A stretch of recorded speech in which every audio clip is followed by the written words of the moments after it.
What's up, Degenerate Nation? Welcome to the Big Bets on Campus podcast presented by Draftkings. This is the Week 14 college football betting preview. I'm Stuckey, and joining me, as always, my fellow BBOC co-host, Collin Wilson. Collin, what's going on, brother? You might have to carry this show. I have bronchitis and the flu. It's miserable. I've made it through this day, getting all NFL and college, about to get the college stuff out. You look miserable through the camera, so I think I'll do my best to pick up wherever you don't want to talk. Bronchitis is the worst, man. And the thing is like the I think chest pain is on. I have the chills too. I have the flu. Got an elephant sitting on you. Also, chills, and it's feast week.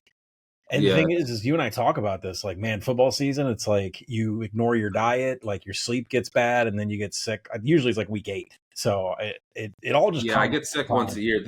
I'm not surprised. I had to go. I recorded Sunday morning. I had to go take a red eye. Didn't sleep Saturday on my sleep night, and then been up for the past 2 nights, and obviously caught something. Immune system was down. Getting too old to be like that. But you can carry the show anyway. I'm on every couple of years I have a cold streak where bad calls, and then just you run like a peasant. It's inevitable on like 4th downs and kicks and 2-point conversions. I think that's where I'm at now. But there's always the next week. I just dipped my toe in the UMass water today. Oh, my gosh. Analyst. I mean, they actually played well. They went 0 of 3 on 4th and 1s and gave Bowling Green 3 short field touchdowns, which was unfortunate. They also lost a fumble at their own 10. But they were moving the ball. And Bowling Green started to nage him, who can't throw the ball. He had like a 90-yard screen pass. But, another loser. So hopefully can find some winners this week.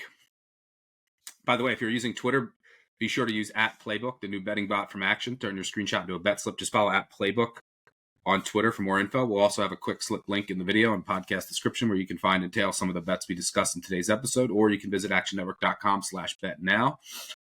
Also, quick self-promotion. I'm the new co-host of the Favorites podcast, which has returned with a new lineup. Episodes Tuesdays, Thursdays, Sundays with myself, Kendra Middleton, and Brandon Kravitz. Bet stories, all sorts of fun stuff. Evan Abrams in there as well. Centered around the NFL. We were talking some overrated, underrated Thanksgiving food today. And before we really get started, I'll throw it to myself for a quick word from DraftKings. The Big Bets on Campus podcast is sponsored by DraftKings Sportsbook. And in partnership with DraftKings, our listeners get a great offer.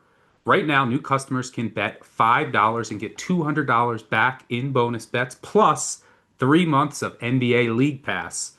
Love the thrill of live betting? DraftKings has you covered. Bet live on star player props and in-progress games right as they happen. To get started, use promo code BBOC when signing up with DraftKings. Again, that's code BBOC when signing up with DraftKings for 3 months of NBA League Pass and $200 back in bonus bets if your bet wins. The crown is yours.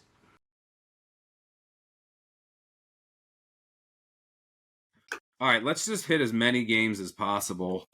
One of the reasons I did get bronchitis, I went through every single one of these games, so can talk to any of them. Let's start on Friday. We'll go through Friday's card, pick and choose what we want to talk about. I guess we can start with Georgia Tech. Georgia, it's his neutral field in Atlanta. Georgia, 14-point favorites in some spots, 13.5 juiced at DraftKings. Total 59.5.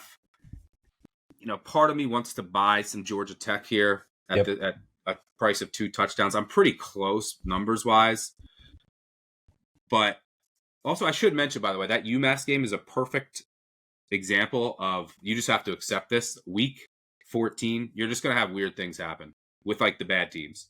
Like UMass just decided to start going for it on 4th and 1 in their own territory instead of using their best player, which is their punter. But it's the last game for some of these teams, so you're going to get some YOLO stuff. Beware of totals that are sitting at 44. Is that what you're trying to say when you're going for a 4th and 1 your own field? Yeah. But you're gonna have that, and hopefully those 4th downs and the YOLO stuff goes your way. Because if not, you're cooked. But is what it is. The stuff usually evens out over time. But Georgia, 14-point favorites here. They do not control their own. I mean, they're done with their SEC schedule. But this is a rivalry game. Last year was a thriller. I'm kind of close to the number, but part of me wants to buy Georgia Tech just because they profile such a great underdog, right? They're basically like a service academy in the way that they play. They want to control the clock. They have a unique running game. Georgia shouldn't get much pressure. Haynes King will probably make things happen. I assume that they're going to have a good script here. And Georgia usually against any competent team gets behind, so it could set up an opportunity to bet Georgia live. The problem is number one, Georgia can stop the run, which then becomes pretty detrimental to Georgia Tech's offense. We saw that last week with Pitt, who's also very good against the run. And the Georgia Tech defense is really bad this year. I mean, they are way down. And if you break down this Georgia Tech resume, I mean, they were in position to go to the College Football Playoff, win out prior to losing to Pitt. I mean, they barely beat BC. They get blown out at NC State. Beat Syracuse, Duke, Virginia Tech, Wake in overtime, Temple, Clemson by a field goal, Gardner-Webb in Colorado. Like the actual body of work, if you break it down, was not that impressive, and they were able to hide some of the warts that they have on defense. What are you seeing here? 14 I thought was the perfect number. I took it on open when really the plan here is to play on Georgia and what they do with game script like we do all the time, which is fade them in the first quarter, take them somewhere around the second quarter. Massive difference in middle eight here between these two teams, between Brent Key and Kirby Smart. I think it's worth noting that Georgia Tech has led in the first quarter of this series the past 3 years when Key and Kirby Smart have gone up against each other. But, Stuck, you're exactly right about the difference between last year's Georgia defense and this year's Georgia defense. Last year's Georgia defense could not stop the run. That allowed Georgia Tech to go up and down the field. It's different this year. This Georgia defense can't stop the pass. They're very good against the run. And when you look at Haynes King and Justice Haynes, are running power and counter concepts. The Georgia defense mid-FBS against those concepts, but they're 14th overall in defensive success rate against the rush. So you think they're going to have some success here. They don't allow broken tackles, they're top 15. They don't allow explosives, they're top 10. I'm not expecting a lot out of this Georgia Tech rush unit that is really their primary way of moving the ball. But the pass D has been so leaky for Georgia.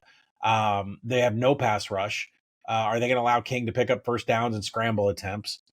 Georgia Tech do a good job of preventing explosives overall, but that's not.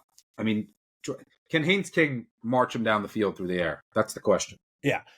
Another problem that I have with Georgia Tech, and I've seen this for a couple of weeks, they are probably the most conservative red zone offense in the nation. Georgia Tech right now is sitting top 10 in red zone scoring, but they're 90th in red zone TD scoring.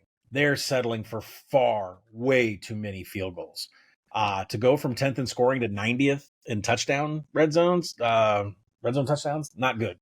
So, for me, I think you could take Georgia Tech plus 14, but you need to get ready to bet Georgia live probably at the beginning of the second quarter. I think there needs to be some rushing props for Georgia, whether that's Nate Frazier or Gunnar Stockton for an anytime TD, because this Georgia Tech defense is horrific against the run.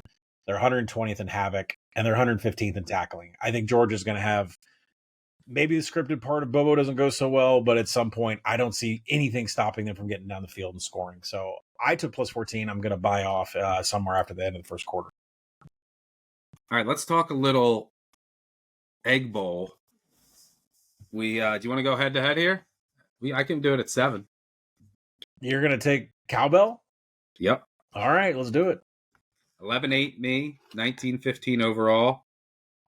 I like Miss State. There's some juice 7.5. That's what I would look for out there. At DraftKings right now, it's 7 flat. I make the number 6.8, so it's not a huge edge, but not really going to find huge edges this time of the year. I think Mississippi State number 1 needed the bye as much as any team, similar to Vandy, right? They go through these brutal SEC schedules. They don't have the bodies that Georgia and Alabama do. You saw how rejuvenated Vandy looked. I think you could see a similar thing with Mississippi State, and it looks like Thompson, their leading receivers, back. Isaac Smith, their safety, I believe he might be back as well.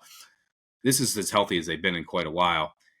Look, the Mississippi State offense, the Levy offense operates best when it can run the ball, and I think they'll be able to do that here. Now, the defense isn't any good, but you got to remember, this is a team that should have beat Tennessee at home. They should have beat Texas at home. And then where I think there could be some edge in this with some potential upside, I mean, obviously it's a rivalry game. Mississippi State playing for a bowl. You're going to get their best effort. You're going to get at the kitchen sink. How focused is Ole Miss? I mean, Kiffin, it seems like he's gone, and he's going to be announced on Friday. How focused has he been? How many times have we seen a Lane Kiffin team in this spot completely flop? I think Mississippi State's super live here. It'll be a fun game. Noon Eastern on Friday. It's sad this isn't in the old time slot at night on Thanksgiving. But, yeah, I'll take the points with Mississippi State.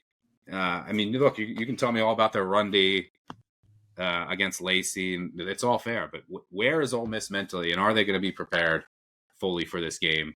And I do think Mississippi State can move the ball on the ground, which is how their entire offense then branches out from there. When they can't really run it, it really bogs everything down. So, yeah, I like Cowbell at home. Make your case for Ole Miss. I mean, look, first off, this number should be above a touchdown. I get it that the Lane narrative is probably what's bugging this down, because there's nothing in the numbers and the analytics up against each other that says that this number should be this low. Listen, there's still plenty on the line, and we don't know what Lane Kiffin is telling his players, right? If you're taking the LSU or the Florida job, you're not going into the locker room and coaching and telling everybody, yeah, this is my swan song, I'm leaving. Like, that's obviously not what's happening here. He may have made a decision, but there's no way he's telling the locker room. I feel like they'll be the last ones to figure it out. He's got to keep them motivated because, I mean, they're playoff bound and they have plenty to play for here. I mean, they could still go to the SEC championship game. A lot has to happen. A lot of losses have to happen, but this is the Egg Bowl, and, the teams that they need to lose play the next day. So, for me, Trinidad Chambliss. Bulldogs. Trinidad Chambliss has a 14-3 TD to INT ratio. He's doubled his big-time throw to turnover-worthy play rate.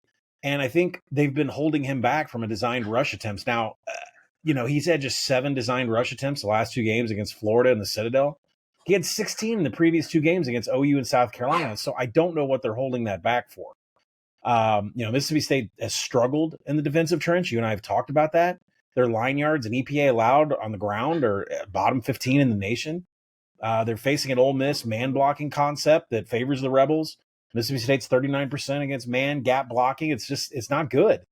And, the defense for Pete Golding, I'm really surprised about how great it's been after they paid for that havoc defense last year.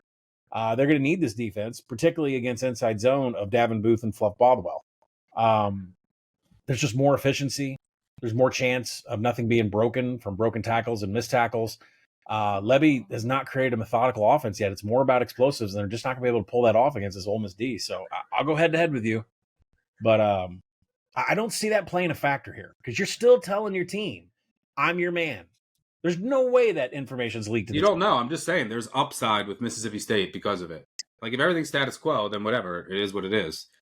But it's not like we've seen a Lane team not be focused before in general.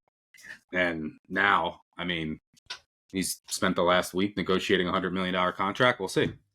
Rivalry game catching over a touchdown. I'm taking it here. Mississippi State should be refreshed, rejuvenated, and much healthier. They really needed the bye week.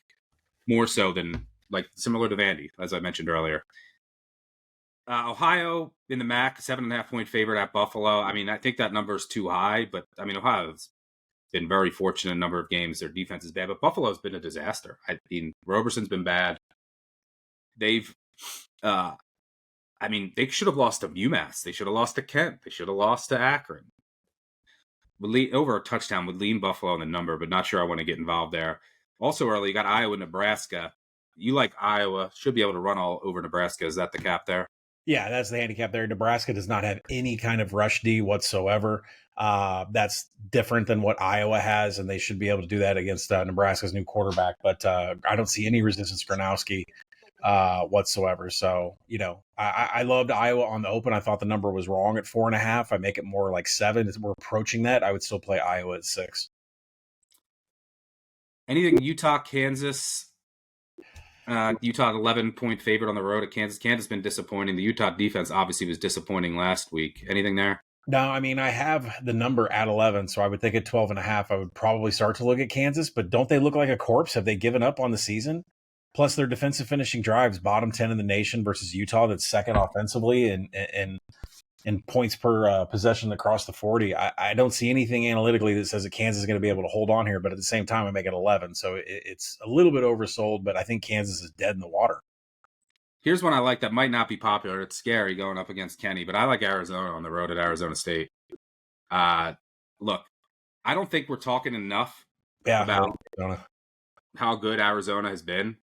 I mean, their defense has been incredible. Their offense is on fire. They should have beat BYU earlier this year.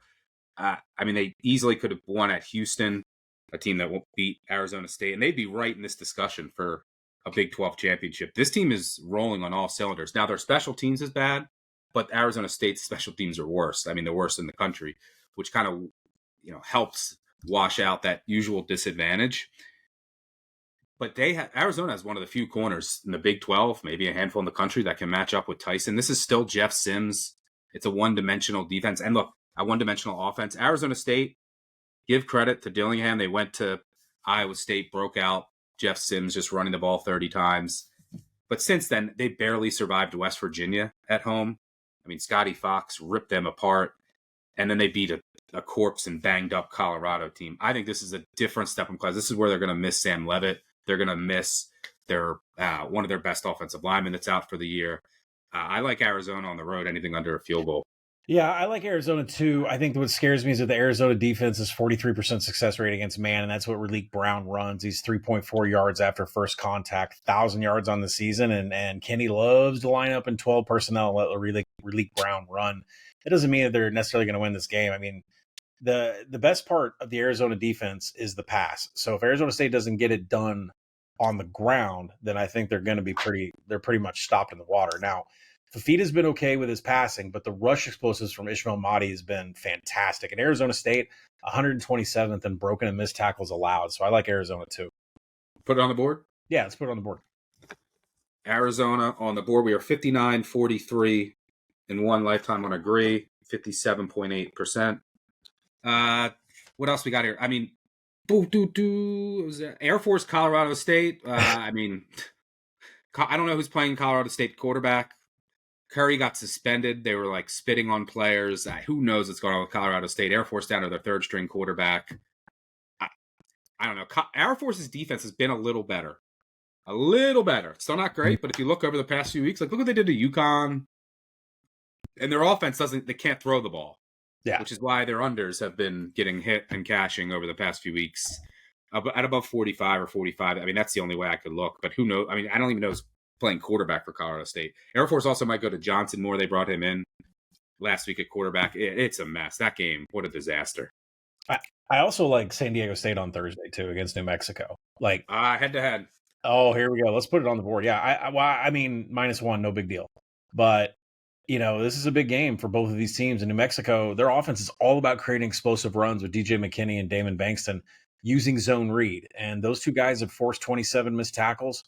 They've created 17 explosives. But the problem is the Aztecs have been one of the best defenses in the G5. They're the best in the nation in defensive quality drives, and they're 61% against inside zone and 66% against outside zone. New Mexico's entire offense with Jason Eck, a former offensive line coach and offensive lineman, is all about inside-outside zone. And San Diego State is fantastic against that run concept. So, and then you go to the other side of the ball. New Mexico can't defend the pass, and they can't generate a pass rush, so Denegal is going to have all day to improve his accuracy. So I completely disagree, and here's why. San Diego State, by the way, yes, I think their defense is legit. I think one of the most underrated players that who's going to play at the next level, Chris Johnson at cornerback. You haven't watched him; he's fantastic for San Diego State. But here's the thing: San Diego State's defense, I think, is overrated in general. They're good; they're really good for Group 5. Here's who they've played. Yeah, it's bad. Since September, that's 27. Northern Illinois, they won 6-3. Northern Illinois can't score in the MAC. Colorado State, Nevada, Fresno State with the new quarterback who's now, it was his first start. He's since been benched. Wyoming. I mean, Wyoming can't score on Nevada at home. Then they get crushed at Hawaii. Hawaii put up 38, won 38-6 against them. Boise with Boise's backup quarterback who can't throw the ball. And then San Jose State, who puts in their backup who can't throw the ball. So Yeah, they've played one of the easiest schedules of opposing defenses in the country. And here's the thing. You mentioned the pass. New Mexico's run D is legit, right? You look at their run defensive metrics, they can stop the run. They're vulnerable. One of the reasons I liked them against Air Force last week is because Air Force can't throw it without Zarka. Well, here's the thing. San Diego State's passing attack is now dust. Napier's out for the year. And that kills them. He was their explosive weapon. Mm-hmm. They also have, who else? Bostic is out for the year. They have 2 starting wide receivers out for the year. They have a walk-on starting now. So you want to look at what Denegal has done?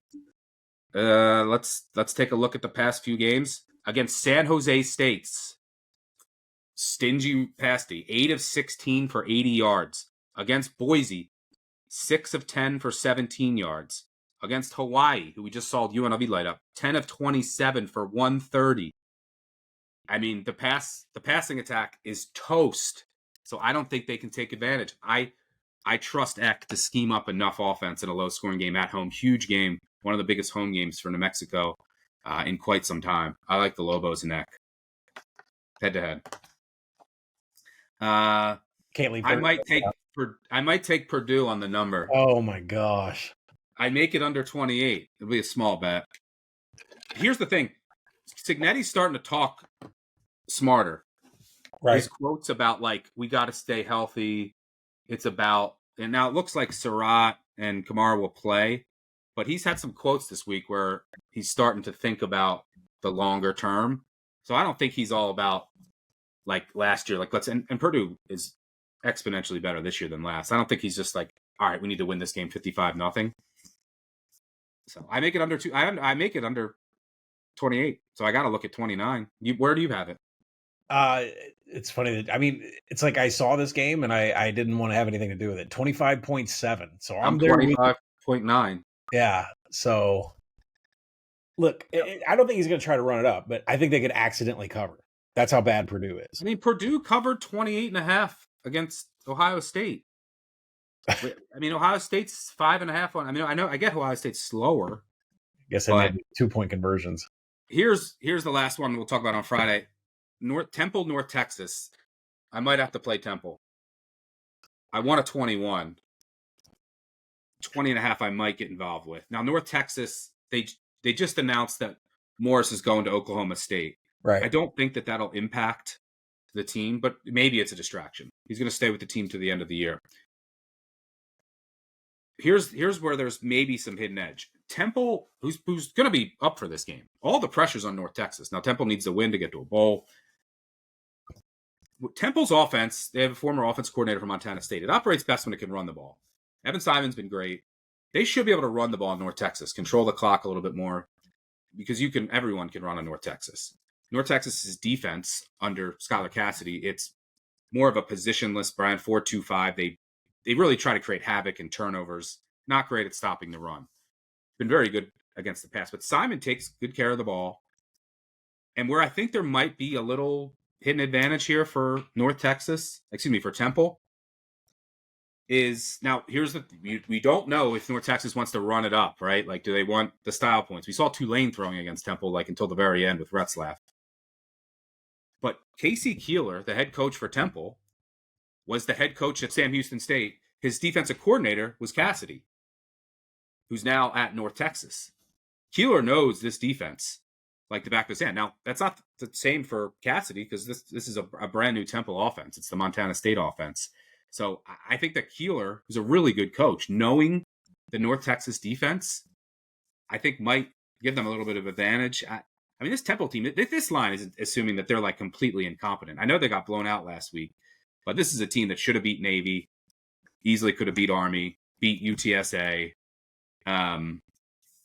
went to Georgia Tech and lost by 21. Now, North Texas, they can score in a hurry, and it's a little scary, but I might look at Temple here on the spot. I think you're going to want to grab it. I don't think it's done steaming. I'm pretty sure this is going to get up to 20.5 or 21 by the time we get to game. Yeah, there's some 20.5s out there now. Draftkings 19.5. I want to wait for 21. The problem is I'm sick and need to go to bed for about 30 hours, so I'm not going to watch the board. I have worries about, you know what? I think maybe the better bet might be the Temple team total over if you think that they can cover and get up there, because this Temple defense. Yeah, they can't stop the spread attacks. Like if you look at what happened against Tulane and ECU, yeah, they're much better equipped to stop like the service academies, the running teams. Yeah, it's pretty god awful. But you know what? They do have a better offensive momentum killer rate than North Texas, which is saying something because they're both Big Ten. I'm sorry, they're both top 10 in offensive momentum killer, which means they create methodicals. They don't interrupt themselves. They don't make mistakes. Plus, Simon doesn't make mistakes. He doesn't turn it over. Temple's 11th in offensive finishing drives. I hope they make a bowl. They'd be a play-on team. Yeah, I'll definitely look at Temple. All right, moving on to Saturday. You gonna do Texas A&M though? I missed Texas A&M. Texas A&M 2.5-point favorite at Texas. I think Texas, if they win, they're still out. But yeah, you never know. One of the things I worry about. We'll talk Iron Bowl. How many calls is Alabama getting this weekend? And it's Auburn. How many calls are going to go against Auburn? You can see it now. It's the perfect scenario, isn't it? I know. It's unbelievable. Because Alabama's winning in. Although maybe, because if they win, they go to the SEC Championship, and they would face Georgia. I mean, they would face A&M if A&M wins. If A&M loses, they would face Georgia. If Alabama loses a third time to an SEC champion, I still think they're in. But they lose this game, I think they're out. But Texas A&M, 2.5-point favorite here, total 51.5. I think the Texas offense has figured some things out. Now, you can question the competition, but they made some tweaks along the offensive line. Arch looks more confident. His mechanics look better. I think Texas nips Texas A&M. How focused is A&M going to be? Do they want? I know that they want to win. It's a rivalry game. They're going to show up, but like, are they looking ahead already? Right. We saw that against. I mean, they didn't come out against South Carolina ready to play. Maybe Elko gets their attention. He always talks about how they're a second half team. Maybe this is a Texas first half look. I'm going to be on Texas in some form or fashion. What are you seeing here? I think that's a better call than the full game. I don't know when Texas A&M wakes up, but Little Brother has not won this game since 2010. I mean, there should be plenty of motivation in these guys. Yeah, they're going to be. They care. It's just like, is there a slow start, like mentally, that Texas comes out with their hair on fire and jumps on them a bit? To play devil's advocate, because I do like Texas in this game. The spot calls for them, the motivation calls for them. The number I make 1.5, so even at 2.5, I think it's a good buy on Texas. But yeah, I'm at 1. Texas has been vulnerable in the secondary, and that makes me nervous for when Reed is hitting Craver, Concepcion, and Ashton Bethel Roman. You look at Georgia; they had a 55% success rate and 31 pass attempts against Texas. They just destroyed them through the air. 5 explosives, 7.3 yards per play. And the Horns are 79th in defending pass EPA. So if Texas A&M wants to have some explosives here, you would think they're going to be able to get it. Now, I did go into routes, and I wanted to get into, I've really been focusing on why Casey Concepcion is, he does a lot of crossers. Mario Craver, he does a lot of wide receiver screens. When you look at Texas and how they defend those, they are fantastic against crossers and wide receiver screens. What they're really bad at is defending the hitch, which is something Casey Concepcion is one of the best in the nation, stopping on a dime, turning around, getting the ball, and taking off. So I do like Casey Concepcion props here, either a yardage or an anytime TD. But on the other side of the ball, you're right, Arch Manning has been better. Elko's 4.25. They're just... You can finish drives against them, which I think is also key, right? Because Texas has struggled in that department, but Texas A&M's defense also has what gives. Very leaky. Very leaky. They're 104th in defensive finishing drives. They're defensively 135th in giving up rush explosives. I don't expect Texas to create rush explosives, but they're not strong in that department. That's one of the things that worries me. But maybe they can hit some here. Yeah, and then the fundamentals here of tackling could be really important at the second level, which completely favors Texas in this. They're 12th in the nation PFF tackling to Texas A&M, who's 84th. And then you go to broken tackles allowed, a stat that is put out by Sports Info Solutions, and like Texas A&M's 109th in broken tackles allowed. Like, it's just, if Texas gets to the second level, they're going to be able to juke people out of their shoes in that back end. That's going to be a Texas A&M problem from here on out. They're going to have to outscore everybody to win the national title. So again, I think Texas A&M can put some hurdles in front of Collin Klein's playbook, especially with what he likes to call with wide receiver screens and crossers. Manning is going to see a lot of cover 3 here. He has been excellent against cover 3 all season. And DeAndre Moore is the one that's kind of undercut those cover 3s all season. He's at 2.2 yards per route run. So I like over 51.5. I like Texas in the points and take a Concepcion anytime TD. All right, let's put Texas on the board. Okay. Yeah, I mean, one of the things Texas has done, they have tweaked their offensive line and made some little changes there. Kyle Flood, very good offensive line coach, was getting a lot of heat earlier this season. But they've also started to get rid of the ball quicker, more screen game. They've done, and Arch has been better. Now, you could question the quality of competition because one of the things to watch here is Cassius Howe and company and that defensive line against the Texas offensive line. How much damage can they do? Should be a fun watch in a fun atmosphere on Friday night. Let's move on to Saturday. Florida State, Florida. Woof, this game. I can't remember a Florida State game with less juice. Well, maybe last year. I lean Florida State, but can you trust them on the road? I mean, Florida State small lean. I what a tough one to handicap. You got anything there? I have nothing here. I didn't want to touch this one. I lean Florida State in the number in the market. It's a game that I make closer to a pick than I do the current market. So, actually, yeah. I think Florida State should be favored, but I think Florida State should be favored too. Yeah. So, I mean, it's like coming out to admit that it's tough, but at the same time, watching this Florida team, it's like they don't have anything left at all. And I don't think they've changed the game plan since Billy Gonzalez. But Florida State hasn't won a road game in years. Like they lost to Stanford. But I think both teams will get up for this. Although I don't know, Florida wasn't up, but I mean they hate. I don't know. What a tough game. Kentucky, Louisville. Speaking about tough games, Kentucky's injury list is long. Louisville, I mean, is Miller Moss going to play? Isaac Brown is the key to their offense. He's questionable. Chris Bell, their star receiver, is going to play in the NFL. He's not going to play. Colin Lacey, their other receiver, is questionable. Their other running backs, linebacker, who knows? If Louisville's gets a lot of these guys back, and Isaac Brown, I think they're cheap at home. But where are these teams at mentally? I don't know. I mean, but it's a heated rivalry in Kentucky. I think they'll both care, but two tough teams to crack right now. I would most look at the under there. I'm not really sure what's going on with the Louisville offense. Hasn't been able to produce since they've had some losses. Kentucky is completely fine with playing teams 10-3. So South Carolina, I love South Carolina here against Clemson. You want to go ahead, Dad? You think I'm still on this Clemson train? Are you on South Carolina with me? You want to make my case? No, you go ahead. So, number one, I think this line should be above a field goal, is where I have it. The strength of schedule disparity between these two teams is enormous. And if you look at some of the metrics for Clemson, it's pretty sad where they're at based on their schedule. And you might say, they came out of the bye and they're playing better. They beat Louisville because Louisville, who was playing with their most important player, missed a billion kicks. They were outgained in that game. They also beat Florida State. They're outgained by, 80 yards? They won on Florida State mistakes. This is a big, big step up in class. The defense has no identity. Lost another depth defensive lineman last week. The offensive line now is down 2 guards that got hurt in the Louisville game, one celebrating the win.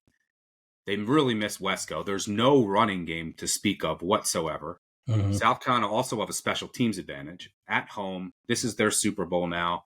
And I think when I look at these two teams, I think South Carolina has a slightly better defense adjusted for schedule. They have better special teams.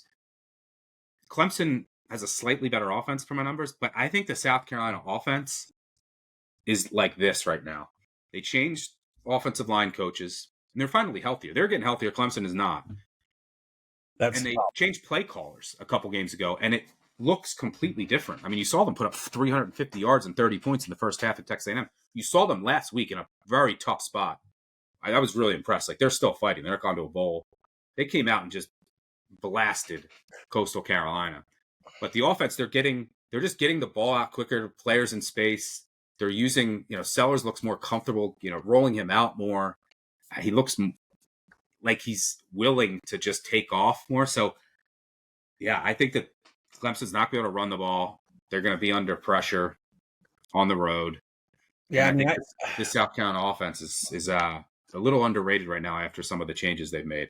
I make it 4.5, so I should join you because I think South Carolina should be favored by more. Really, this is about because South Carolina is not the kind of team that is a methodical success rate offense, and I didn't know how beat up Lenora Sellers was, but they are based on a top 20 rush EPA. Like they have to have rush explosives.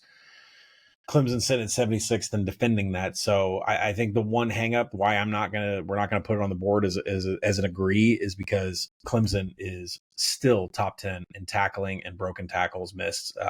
Yeah, it's because they play in the ACC. You're afraid of Dabo. You want to hear something crazy? South Carolina last week played Coastal Carolina. It's the first time they played a game against a team not ranked in the top 15 since September. That's insane. All right, we won't put it on the board. Colin's afraid of Dabo. You want to talk the big game? Ohio State, Michigan, noon Eastern, or I should say 12:15 Eastern on Fox. Ohio State 10-point favorite at DraftKings. This line's floating around. Total is down to 44. We might have snow. This is the handicap for me. Are Tate and Smith playing? Right. That's it. I think that in this, especially if there's snow, like defending them and their cuts would be very difficult. I think in this matchup, Smith and Tate combined are worth 4 points to the spread. Wow. They're out. I mean, we saw it last week. They got announced out. The line went from 32.5 to 28.5. And now you're going up against a Michigan team in potential in weather. They have better linebackers that aren't. You can't just throw to Claire every time. And the Ohio State has talented receivers, but there is a pretty substantial drop off. You saw it last week against Rutgers with their. I mean, Tate and Smith are the best. It's the best wide receiver duo in the country. It makes everything so much easier for Michigan. It makes them.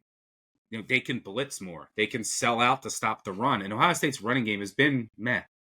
Bo Jackson has given them some juice, but there's still some questions on the right side of the offensive line. It is a different offense. Now they go very slow, but it's a different offense when Tate and Smith are in there. Obviously, Smith would have been the number one pick this year. Would have been last year. Will probably be next year. And Tate is a monster too. He's going to be a first-round draft pick. So yeah, they have talent behind them, but it's just not the same. I think it's massive. Now Underwood plays better at home. So, if they don't play, I like the under 44.5.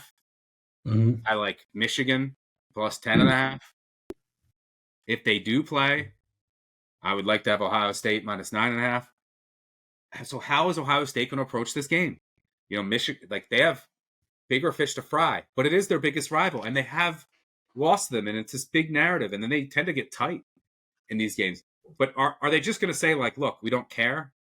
And by not care, I mean, they're still going to try and they're going to have a good game plan in there. But you hold out Smith and you hold out Tate because you say, I don't want to risk further injury for the bigger picture. Knowing you got a Big Ten championship game, or maybe you don't if you lose, and then the college football playoff. Interesting game. Michigan, I think, has to get off to a fast start. Underwood can make all the throws. He also...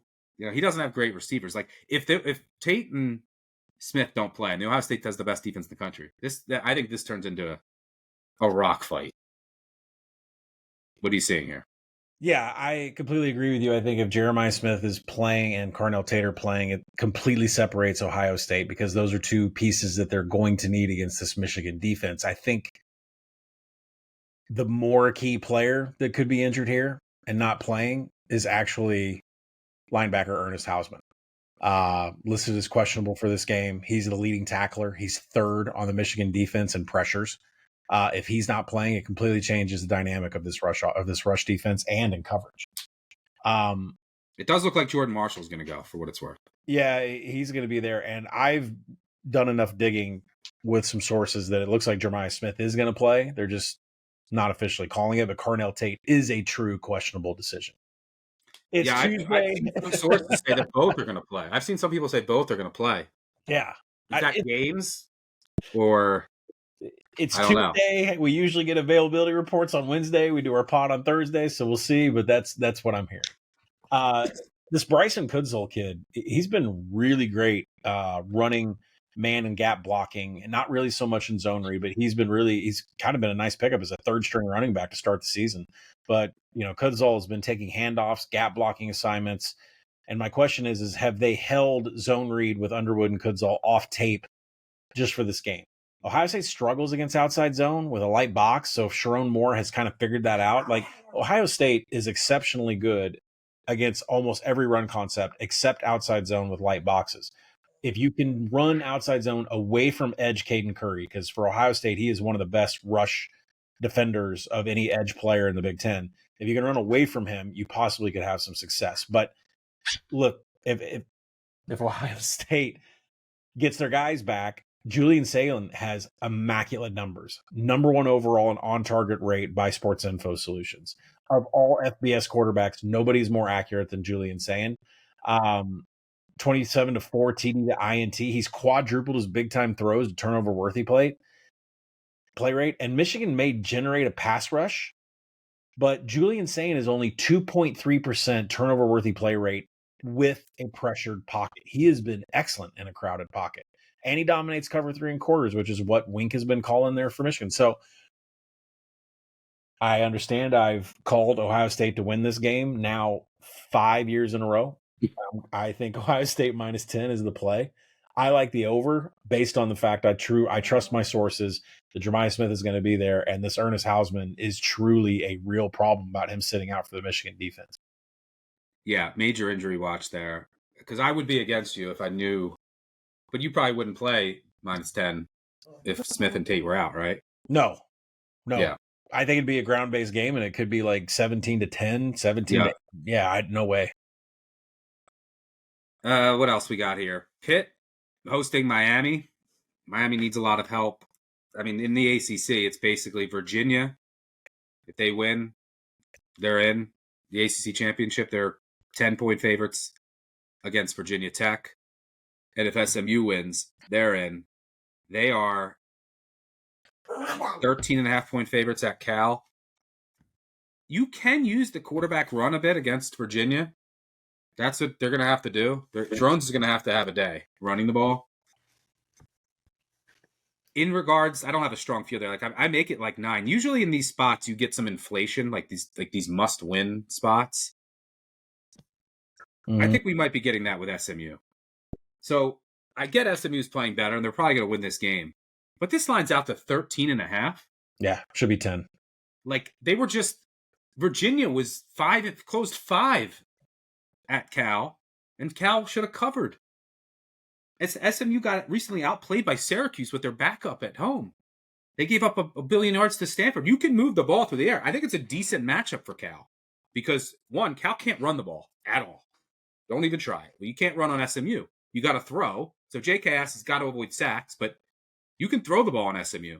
And on the other side of the ball, you can run at Cal, but SMU can't really run it. The strength of Cal is their pass D. Now, Wilcox is gone. What effect does that have? I don't know.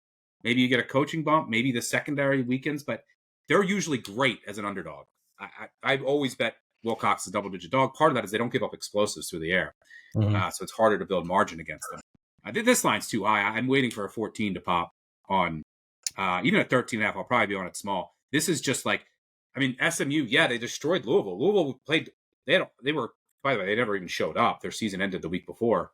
And they were playing their backup quarterbacks, and they didn't have, Bell got hurt. Lacey got hurt. They were playing without Isaac Brown, Keywan Brown. I mean, their linebacker, it was a backup team. Mm-hmm. So, yeah, I think SMU's too expensive here. And then we have Miami at Pitt. Both teams need help. I guess you could argue if Miami wins, then they're in the discussion for an at-large at 10-2 with a win over Notre Dame. Well, they just got 7-point favorites at Pitt.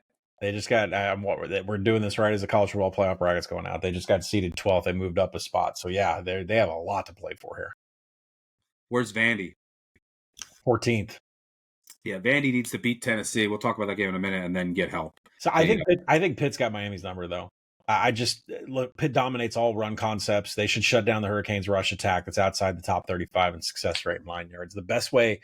It's going to come down to Beck outdoors on the road where he's never been good. Right. Hitting explosives. You have to attack Pitt deep. You said that before on our podcast. Like, you can't hit them short. You have to throw it over their head. Carson Beck, I mean, his offensive line's given him protection at least, so we can give him that. But, he's been fantastic against lesser defenses. But when he faces tough defenses, and consider this, he's got 9 INTs on the season. 6 of them came against the SMU and Louisville secondaries. That tells me when he gets an upgrade in ACC play to a different defense, he gets torn to shreds. I think that's bad news for him here. Does that potentially happen to Heinschel, though? Because when he stepped up against Notre Dame and like this Miami D can get pressure, could the Miami defense wreck the Pitt offensive line? That's what I'm worried about, too. Yeah, the Pitt. Is this an under, maybe? I mean, it's scary with a Pitt under, but I don't expect anything out of Miami at 35 degrees. I said 41 degrees on Sunday. It's now 35 for a high. I don't expect anything out of Miami. Yeah, do both. And I would imagine Cristobal, maybe you see him be really conservative at times. Maybe Pitt knows that they want to be conservative with their young quarterback and not make a mistake earlier, trust their D. First half under, maybe a look. I could see this starting out slow. I agree. What's the number out there? Is the best number? Is there any wind? If there is wind, that would really help Pitt because it would dampen the explosives that you need to hit. The first half number is plus 170 on Pitt, 3.5 and 26.5. We're like a 27 there, but I think the first half under is worth no a wind. look. 0 wind.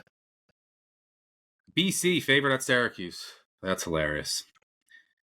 Penn State just taking money now every week, and they're on fire. Now they're 13.5-point favorites at Rutgers. You going to be back on your new love? Yeah, I mean, you know how I roll, but Oklahoma LSU total down to 36.5, and I agree with it.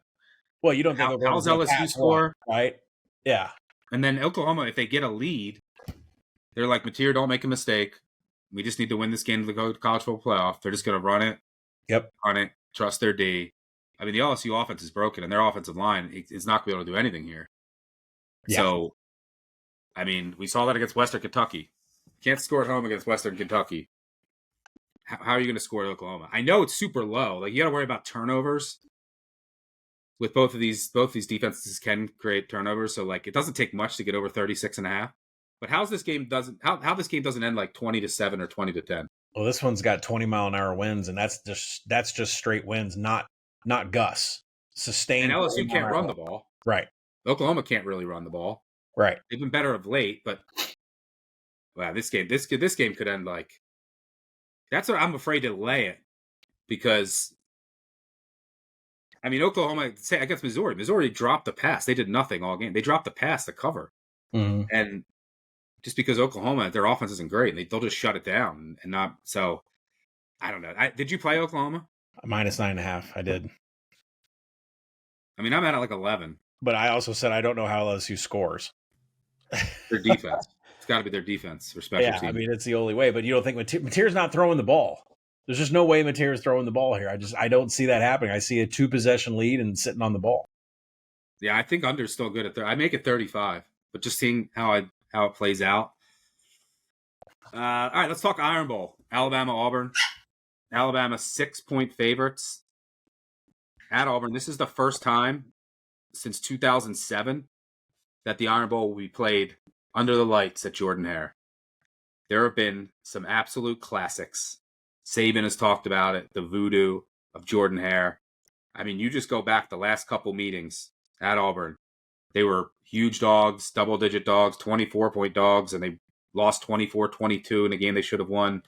They lost 27-24. In 2019, they won 48-45. It's going to get weird. So, the question is, and Alabama's had their road woes. It's going on years now. I saw them lose to Florida State. Saw almost lose at Missouri. Mm-hmm. Saw them arguably should have lost at South Carolina. Here's the Auburn defense is legit. And now the pass defense can be attacked a little more. You can't run on them. And Bama can't run the ball. So what this comes down to is how much havoc can the defensive line create for Auburn on passing downs. They need their DNs and company to just wreak havoc on Simpson. You're going to have the crowd noise. There's going to be known passing downs. because Alabama's not going to be able to run it. On the other side of the ball, you have you have wild cards with the Auburn offense.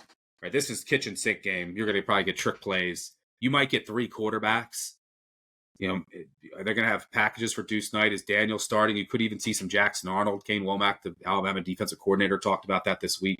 He said he is expecting to maybe see 3 quarterbacks, maybe all of them on the field at the same time at one point. But Auburn's offense is improving. After they got rid of Hugh, they went to one play caller. There's one voice. They're getting the ball out quicker. They also replaced they lost their starting center, Connor Lew, probably playing the NFL. They tried a 17-year-old freshman. Did not go well. They have since moved Mason Murphy there, who's playing well at center. So the Auburn offensive line is trending up. The entire operation just looks cleaner. There's more communication. So I think that they can do some things, and they have some tricks up their sleeve. We've seen running quarterbacks give Alabama some issues in the past. At 6, I mean, I show some value on Auburn. Does this get to 7 is the question I'm asking myself. I don't think it does. The other question I'm asking myself, and this backfired for me against Oklahoma, is Alabama usually jumps out ahead of teams. Mm-hmm. So can I get a better number on Auburn live? Dangerous game to play at times. Also, Auburn using more tempo. I think that's one of the reasons why you like the over here. I do like the over. I make this game 6, so it's been hard for me to take a side on 6, but this game is always close. It's like it's hard for me to see a world where Alabama is able to get a massive lead here and cover a touchdown, because and who's Alabama blown out that's competent? Like nobody. Well, first off, Alabama can't deal with mobile quarterbacks. Let's just we can sit here and talk all day about how Auburn's defense is going to shut down anything Alabama has to run. That's just a known fact because Alabama hasn't been able to run all year. It's been pathetic what they've put out there. Yeah, and Auburn has a top 5 run game. Right. So the way that they're going to have to attack is going to be through the air. Is through the air. And so that leads to Ty Simpson throwing, he's 25th in on-target rate. He'll have to hit Jeremy Bernard, Ryan Williams consistently. And Auburn's allowed a fair share of pass explosives this year. They're bottom 25 in broken and missed tackles. So that is going to be how Alabama gets down the field. I do like a prop in tight end Josh Cuevas having an anytime TD. He had a season-high 7 target against Oklahoma. His targets are going up. Something about Ty Simpson in the passing game is leaning towards his tight end here. I do like him for an anytime TD. I think it's 3-1 out there. On the other side of the ball, you have to talk about Deuce Knight. Now, I know it was Mercer. I know that. And you know what? Another thing about Deuce Knight is that of the 100-something yards that he ran, only 33 of them came on designed attempts. Does this kid run zone read? Because all of his yards came off of scrambles the other day against Mercer. He looks good on highlight film, but I don't know what we're going to get here. Do we consider him a mobile quarterback? Because that is how you hit Alabama hard. The Tommy Castellanos, the Lenoris Sellers, those are the quarterbacks that give Alabama issues. So 6 all-purpose TDs for Deuce Knight? Like, have they been saving him for this moment? I don't know. I do like over 46.5. I think Auburn is going to be able to generate something with Deuce Knight on the ground, which gives Alabama issues. And Ty Simpson has to throw. And that tells me that there's going to be more explosive plays and Alabama scoring because they are absolutely not running the ball. Yeah, game flow wise, Alabama throwing a ton, Auburn using more tempo. They're going to have some tricks up their sleeves as well. It's also worth noting McPherson, their kicker, great story. He's been good of late. We saw him struggle in that Missouri game. I think he made 2 over 47 last week, so he's become more reliable, which Auburn needed. But the whole offense with the tempo, the offensive line changes, and just one voice, and getting the ball out quicker, simplifying things. Like, they had different play callers for every down. It was crazy. And then obviously Jackson Arnold wasn't the guy. So, Daniels is an upgrade over him. What else? Oregon at Washington. I took some Washington 7.5 earlier in the week. Look, this Oregon team, I've talked about it last week. They got the job done against USC. USC was missing so many key players on defense. Oregon's also beat up. Oregon got beat up during that game last week. We'll see who ends up playing. Injury reports can be huge in this game. But Washington, they were able to roll UCLA, and they sat everyone out that was dealing with injury. So it looks like Denzel Boston, good to go. Jonah Coleman, good to go.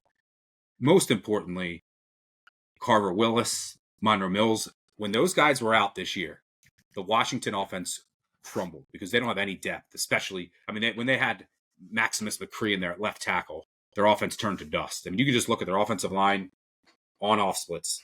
If they have their offensive line in there, they could get Azzopardi back as well. I think they'll still have the backup center in because Hatchett has a cast. We'll see. But as long as they have the other 3 or 4, mainly Mills, Willis, I think their offensive line can hold up. And it's a different team at home. And Oregon's just beat up. Yeah. I think touchdown or above, Washington's going to put a scare into Oregon. Yeah, I mean, there are so many pieces. I can't even begin to try to say I want either side until I know more things about Oregon, right? Is It's Decoring hard to more do on a Tuesday right now. Yeah, is Decoring more playing? I'd like to know that. I need that against Washington's secondary. But more importantly, what about their center? Iapani Laulu? I mean, He's a stud. Yeah, I mean, they got to have him too. So I'm reserving, but you're right. It's 7. I'm definitely looking Washington. It's a game that I make 6. The defensive interior for Oregon has had their issues. They are 113th in defensive stuff rate.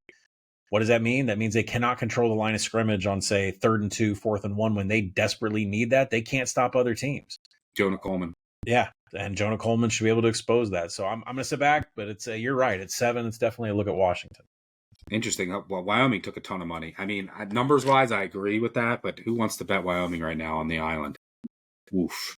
When did they last score? I mean, it's embarrassing, the offense right now. Toledo at Central Michigan. So in the MAC, if you have Central Michigan futures. Yeah, what are we doing with this? So you got to root. The first thing you got to do is root for Eastern Michigan tonight, which is going on right now. 7-0 Eastern Michigan with the ball. So if that happens, let's see. So if Eastern Michigan wins, Bowling Green won. Northern Illinois, we'll say, beats Kent State. If Miami, we'll say Miami beats Ball State. So if Eastern Michigan wins and Central Michigan beats Toledo, it's Miami, Central Michigan, I believe. But it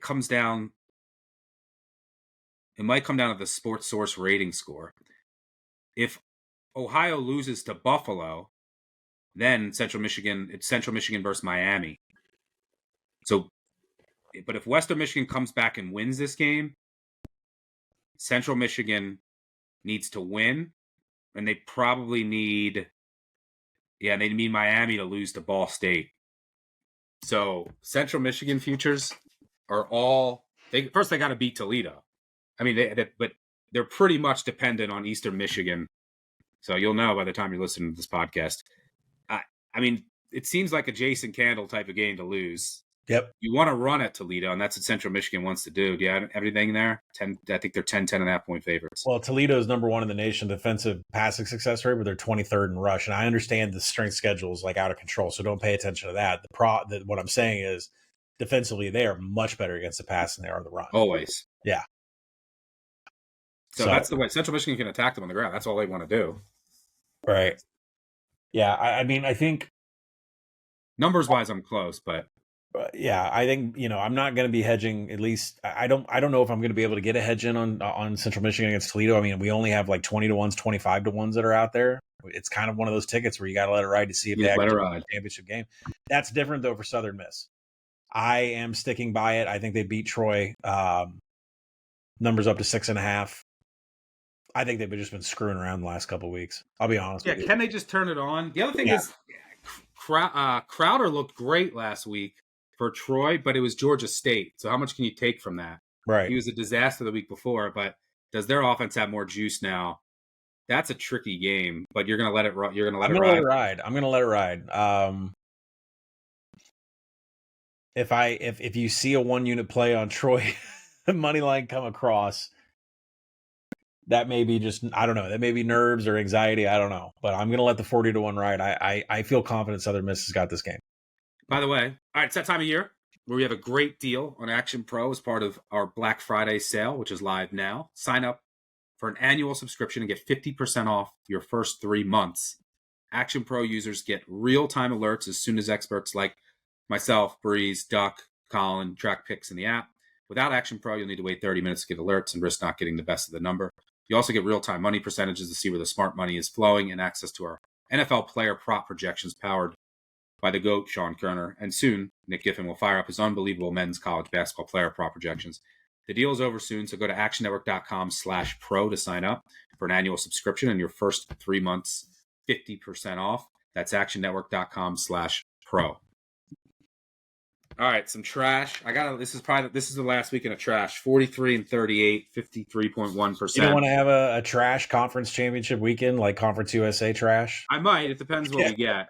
There might be some next week. We will break down every single conference championship game. The group of 5 guys will do theirs as well. Make sure you check out their episode out as well. So trash, I've already mentioned it. Purdue on the number. Sorry, you got to do it. Yeah. I'm looking in the face of Sig again. 959 bad beat. Call in if I'm wrong, which have been a lot too wrong too often lately. Sam Houston. We're betting Sam Houston plus 10.5. I make it 8.5. Yeah, I think I'm joining you. I really like the way they played lately. They're trying still. I make it 8. I'm in. And here's the thing. FIU, huge moment for their program last week. Going to a bowl. Now they're going to the empty stadium, not even on campus, to play Sam Houston State. They're already clinched a bowl. They beat Liberty in overtime. They beat Jacksonville State in thrilling fashion. Easily could have lost both. This is sleepy spot to the max. Yeah, 100% agree here. They've been playing it tough, too. Eat them up, Cats. Yeah, they finally got their first couple wins of the season. This is the first time I'm betting them this year. First and last. Wow. You waited till this? Yeah. Let's see. Let's roll then. Yeah. I haven't bet them. All right. Put it on the agree. Sam Houston State. What else? Other trash. Temple. I'm going to wait to see where this goes. But a couple things I talked about earlier. And then Cal. It's too high. I think it's a decent matchup. All the pressure's on SMU here. I think you'll get a good effort from Cal. I like to see Tulsa steaming. As a matter of fact, let's pause that. I'm going to save that for my overdog. Before we go 3 and out, Colin, got to talk Arkansas football. Missouri at Arkansas. Every year you just tell us to bet Missouri. Has anything changed? Nothing has changed except there are dynamics within the Arkansas team, which is half the team is given up. I can fully confirm kids aren't showing up on time. Kids are not giving effort. Everybody's done. Bags are being packed. Letters are being signed. Petrino's looking for a job. And oh, by the way, now that Morris has taken the job over at Oklahoma State, it looks like I'm going to get stuck with my Silverfield. I want to throw up in my mouth. Anyways, so yeah, Arkansas. Listen, it's a double motivation, right? These players played really hard for Petrino to get some value. They're done with that. They gave up in the second half against Texas. Missouri, in case you're new to the show and you don't hear me say this every year, Eli Drinkowitz hates the University of Arkansas. He's originally from Fort Smith. He's a Gus Malzahn guy back early in his career. He's very tight with Gus Malzahn, and the treatment that we gave Gus Malzahn back in 2006, 2007, where he basically quit and took the same position at the University of Tulsa, speaks volumes about how he was hazed, he was bullied, and the University of Arkansas will forever pay to Gus Malzahn and all of his disciples, and that includes Eli Drinkowitz. So I expect Missouri to run wild on us. There you have it. Colin, Arkansas football for the final time this year. Yeah, it's final time. We're on to baseball season. All right, second down, favorite overdog. I'm going to go South Carolina. Talked about it earlier. I also don't mind a look at Illinois. I think they're cheap in a good spot. Northwestern just clinched bowl eligibility. Could buy low on Illinois after a bad loss against Wisconsin. I think that should be above a touchdown. But let's go with South Carolina. Where are you going? Yeah, I'm going to go with Tulsa. I think this number should be steaming in the market. They are playing at another level than what their actual skill set is. They've been trying to win week after week. They've had some covers. They just beat Army by 1. I don't think they're going to take their foot off the gas here against UAB, a team where teammates are knifing each other, and they rank 136 in almost every single defensive metric. So give me Tulsa, swallow the points. Army, interesting spot. Generally, like, they lose, they get upset. They go on the road as a dog. They're going to cover, right? Like, That's what they beat Kansas State after they lost to Tarleton State on the road. Like that's just Right. what Army does. But in order to bet Army, you got to fade UTSA in the Alamo Dome. And if I was power rating teams in the country, it would be 1, Ohio State, 2, UTSA when they're at home. So do I want to get in front of that train? I don't know. 3, whoever's playing UMass, sadly for me. Any other games I wanted to mention before we get to our underdog money line play? We've been hot with these lately. Hit another one last week. BYU win. They're in to the Big 12 championship game. Then probably got to win the Big 12 to go to the College Football Playoff. Texas Tech just got to beat West Virginia. 24-point favorites in Morgantown. They're in. If you want Utah to get in, Utah's got to win, and they need Texas Tech to lose, actually. And then BYU to win. And then that's how some of the tiebreakers were. Arizona State's still alive. But it looks like we're going to get BYU and Texas Tech, a rematch from earlier this season. Notre Dame, Stanford late night. Man, if that steams, I might have to look at Stanford. Hopefully it doesn't. Hopefully it does not ruin get my playoff bet. It's going to be my juice Notre Dame playoff bet that I made at the beginning of the season. Here's one I'll mention, another weird one. Oh, well, Kennesaw. Kennesaw controls its own destiny. They are at Liberty, who was the conference favorite, who did nothing. Now they can. This is their conference championship game now for Liberty. Liberty 2.5-point dog. I make it a pick. If I want a 3 there. Kennesaw should have lost to Missouri State last week. And then you have Western Kentucky at Jacksonville State. Western Kentucky 2.5 to 3-point favorites, or 3 at DraftKings. The winner of that game goes. The loser could also go and then be on the road for the conference championship game, assuming that Kennesaw loses at Liberty. So there's some other scenarios in there, but anything in Conference USA? Nothing in Conference USA. And then American, by the time you listen to this, did I even talk about Thursday Night Lights? We can do it. I'm sick. I'm on so much medicine to get through this. We can Thursday do it Night now. Lights, we have Navy at Memphis. Memphis is a 5.5-point home favorite at DraftKings. Navy needs to win, and then they need to hope North Texas or Tulane loses. That's very unlikely. And then because they're probably going to be behind them. Were they behind them in the College Football Playoff? Was North Texas ranked? They weren't ranked. Tulane got it. North Texas wasn't? Didn't see it. What would happen is North Texas would go because they beat Navy. So like Tulane would go because they're... I don't know where the committee's getting this Tulane thing. I don't know where this committee is getting the Tulane thing. They're still slotted in as a 12.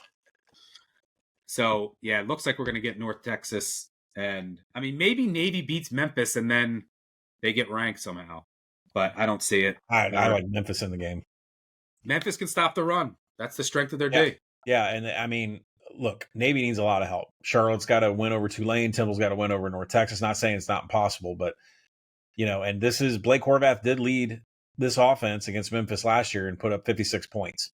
But the problem is the Memphis D is 18th in rushing success rate. They're average versus power concepts, but they're excellent against counter, which is what Horvath really runs with Navy here. The place to attack Memphis is through the air. So maybe some Horvath passing props. I'm not sure if I want to get into that with a Navy quarterback.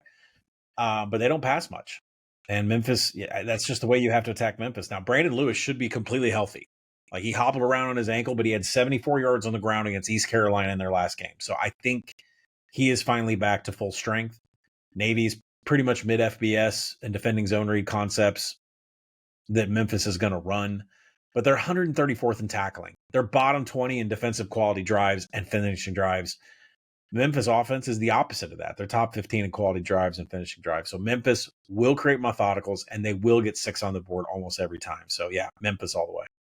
All right. I would agree with you. I think Memphis is a side too. I think it should be like closer to a touchdown. Navy will be feisty, but I think Sam Houston's run day is built to stop this. All right, we got Arizona, Texas, and Sam Houston State. What a collection. All right, I got to put that Sam Houston State bet in. Head to head, I got Miss State. You got Ole Miss. I got New Mexico. You got Sam Houston. No, I got San Diego State. Aztec fast, baby. Love it. That's I think you're gonna love my underdog. We ready for that? Oh yeah, we didn't. I'm sorry. I'm sick. I've been up for days. I need to sleep. It's third down. Our favorite underdog moneyline parlay. I'm gonna go. Did you take this from me? I'd be surprised. I'm in the Mountain West. Where'd you go? No, I'm going Washington. Just a lot of injury uncertainty. Washington at home when healthy. It's a different team. I think they might be healthier here. Give me trust and fish. I am gonna go with the hottest team in the Mountain West. I'm gonna take Nevada money line against UNLV. UNLV traveling up freezing cold. UNLV is not making the championship game. They lost to Boise. They lost to New Mexico. They're so out on all the tiebreakers. There's no reason they need this game. They're going up to sleepy old Reno, the world's smallest little town, whatever it is. And what's Nevada been doing lately? They beat Wyoming in Laramie. They beat San Jose 55-10. Who's this team? Who is this team? They were just in last place. I'm taking Nevada. Give me the pack. Wolf pack, baby. Nevada, Washington, West Coast, money line, parlay.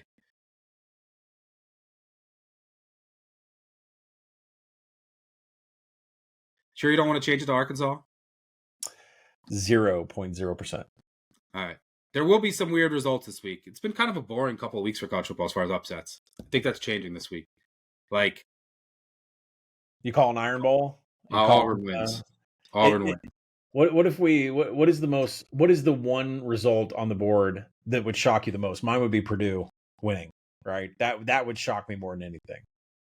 Is there anything realistically? That's not going to happen. Is there anything realistically we could see? I mean, it wouldn't stun me if Michigan won, if the receivers are out at home in weather. Oh, by the way, we didn't talk Vandy, Tennessee. Yeah. Our Heisman ballots just came in. Yes.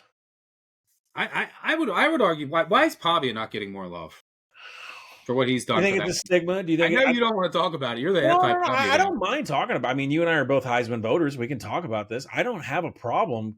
You know me, it's all stats based. Like for me, I want to see the best quarterback play. Like I voted Jaden Daniels the year before he won it. I want the best numbers. I voted Genty last year. Yeah. I voted Genty too. Yes, I did over Travis Hunter. So the thing is, I'm not going to fold in and take what everybody else is taking. Now, if Diego can make it up there from a passing yards, rushing yards, all-purpose TDs, MVP of the team, that to me, that's Heisman-worthy stuff. So if that's what it is, yeah, I would vote for him. But in this game, like, I think Tennessee. Well, here it is. It's two offenses that are electric, two defenses that have holes. I think Vandy's slightly better, but you have to throw in home field. It's juiced. I mean, I'm around like 2.2. So at 3, yeah, I mean, I guess I would a small lean to take the 3. Yeah. At 3.5, I'm in on Vandy, but I don't know. This is going to be a fun coin flip game. Pavia just covers every week. It's insane. There's a reason this number has steamed over the key of 65. It's hard to see many stops. I mean, Vandy should be able to run against Tennessee all day. The Vols are 105th in defensive rushing success rate. Cedric Alexander is the one that uses man and counter, and that's what Tennessee struggles to. They can't defend man blocking assignments whatsoever. So I think Cedric Alexander is going to have a big day. But then the Tennessee passing attack, it's this Vandy secondary. I mean, I've used this handicap in so many Vandy games. That secondary is beyond leaky. It's taking on water. Vandy's 64th in coverage, but they're 97th in creating a contested catch. They don't make it hard for anybody, and that's not good against Tennessee's offense. And Vandy's one of the worst defenses in FBS in defending pass explosives. This is up and down. It's going to be a fun game. Yeah. To watch. I'll tell you that. I mean, maybe you don't take a side with a total of 65.5, which I totally think I should take the over. I just wish I had 65. I don't know why you take a side in this. Great trading game. Mm-hmm. Live betting game. Should be back and forth and very fun. Vandy wins. They need help to get in. Tennessee's already out. They can play spoiler. Here's a win. Here's a team that I'm not going to be shocked if they win, and they will be in my round robin. By the way, there's no round robin video this week because it's everybody's going to be off for Thanksgiving. But Oklahoma State as a 14.5 point underdog to Iowa State. They've been close. Yeah, that is going to be in all my round robins for everybody out there. My round robin candidates so far, without getting crazy. Let's hear Detroit, maybe. Wisconsin, hottest team in the country. Wake. I think Wake beats Duke. Liberty, Florida State. Those are small ones. As far as bigger potential dogs, let's go through the board here because we can try to. East Carolina FAU. That's a corpse bowl. FAU lost in heartbreaking fashion. Can't get to a bowl. ECU was in the race. They got blown out. Sam Houston, FIU. Sam Houston. We mentioned Sam Houston for sure. Yeah. Like FIU just might not get off the bus. Like they're already bowl eligible. It was huge for that program last week. What's another high variance game? I mean, Pitt, Mario gonna Mario out in the cold. Yeah, could see that. degrees. Come on. Something tell one of Virginia or SMU. I mean, I could see Virginia losing somehow. The ACC just can't. They just can't win and move on. They can't keep everything straight. I did like that SMU title bet that you made. That number is completely mispriced, by the way. Agreed. Central Michigan.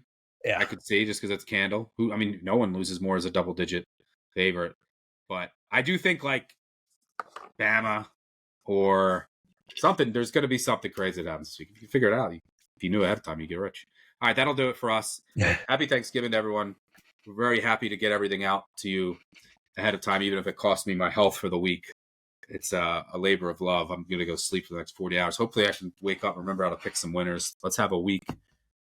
You know that next week we're going to cover all the conference championships. You know that we're going to crush bowl season. Cannot wait for that.